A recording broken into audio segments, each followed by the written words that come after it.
Hey guys, what's going on? Hayden here, and welcome to another episode of the Smash Test, where I look at popular characters that people in the Smash community want to see in Super Smash Bros. And determine whether or not they have a chance of making it into the game.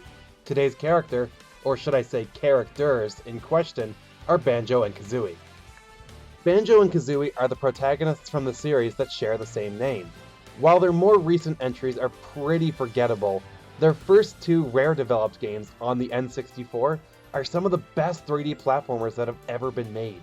To clear up any confusion you may have later in the video, Banjo and Kazooie are an intellectual property owned by Rare.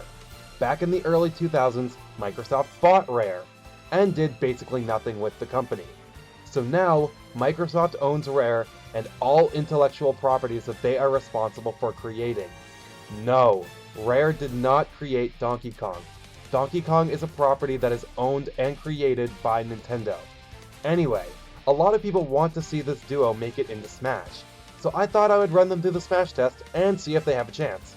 So, as usual, I will start off with the factors that surround Banjo and Kazooie that don't mean anything. Banjo and Kazooie are third-party characters, which, like I mentioned in the Bomberman episode, really does not matter on a surface level. It more so depends on the circumstances surrounding that character's third-party status, such as who owns the character and how popular the character is. I also want to bring up Phil Spencer's comments on Banjo and Kazooie, specifically a certain tweet he made a while back during the Fighter Ballot days. For those who don't know, Phil Spencer is the head of the Xbox department at Microsoft. Spencer made a very damning tweet that reads, "I think it would be cool if Banjo was in the next Super Smash Bros. DLC.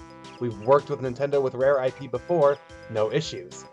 Now, a lot of Banjo-Kazooie fans wet their pants at this tweet, but I never really saw this tweet as anything special. Of course he would want Banjo-Kazooie to be in Smash. Banjo and Kazooie are now a Microsoft-owned IP. If a character owned by Microsoft were to get into Smash, that would just be advertising Microsoft, a competitor of Nintendo. Yes, I realize Cloud is a crazy addition to the roster, and the original Final Fantasy VII was only on the PlayStation 1, a Sony console. But the difference is that Square is not owned by any first-party developer like Rare is.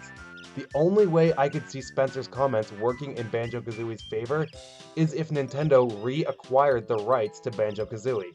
But as it stands, this tweet means nothing.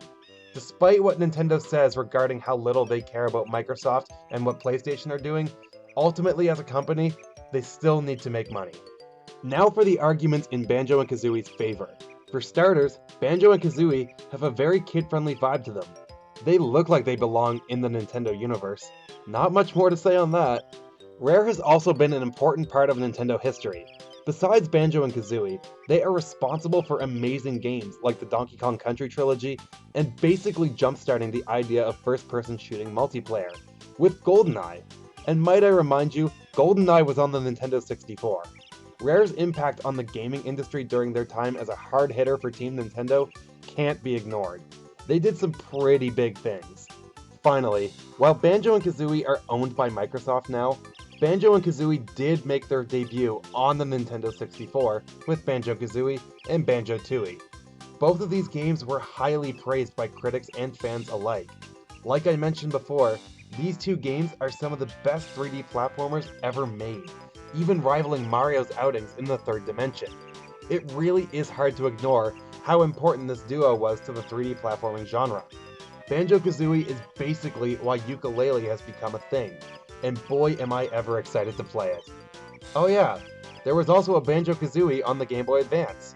I keep forgetting about that game. Now, on to the arguments against Banjo and Kazooie's inclusion in Smash. Like I mentioned before, Banjo and Kazooie are now owned by Microsoft, which of course is a first-party competitor to Nintendo. And what have we seen from Banjo and Kazooie since Microsoft bought them? A crappy car game and a rare replay collection, which just had a port of Banjo-Kazooie included in it, which, by the way, was released almost 13 years after Microsoft bought Rare. The fact that it took this long to do something even somewhat meaningful with Banjo-Kazooie shows that they really don't care about the IP, which is a shame. This means that if we ever get a Microsoft-owned property represented in Smash, which I don't think is that likely, it will be one that gets more love from Microsoft than Banjo and Kazooie do. It sounds crazy, but I think Master Chief has a better shot than Banjo and Kazooie do. Even if Banjo and Kazooie were not owned by Microsoft, the IP still hasn't been used in a meaningful way in well over a decade. Now, this would likely be a different story if Microsoft hadn't have bought Rare, but it is what it is. And Sakurai has said that he usually gives priority to more relevant franchises when picking new characters. Of course, there's exceptions like Duck Hunt, but look at all of the new DLC fighters for Smash Wii U, which consisted of Ryu, Corrin, Bayonetta, and Cloud, all of which are getting or have had a major release around their time of inclusion in Smash. So, do Banjo and Kazooie pass the Smash test?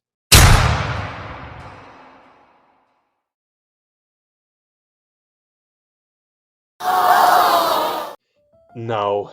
While Banjo and Kazooie are icons from the Nintendo 64 era, because of Microsoft's current ownership and lack of care for the IP, I think it is highly unlikely that Banjo and Kazooie could make it into Smash as it stands. It hurts me to say that, because they have such a creative set of moves from their original outings that would be a lot of fun to use if they were translated into a Smash moveset. Thanks for watching today's episode of the Smash Test. If you enjoyed, make sure you hit that thumbs up button. It really means a lot. But let me know what you think about Banjo and Kazooie in the comments below.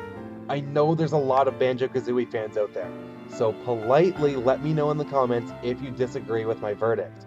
Finally, make sure to subscribe to my channel and follow me on Twitter to keep up to date with the Smash Test and other Nintendo goodness. Links for those are in the description, so peace out for now guys, bye.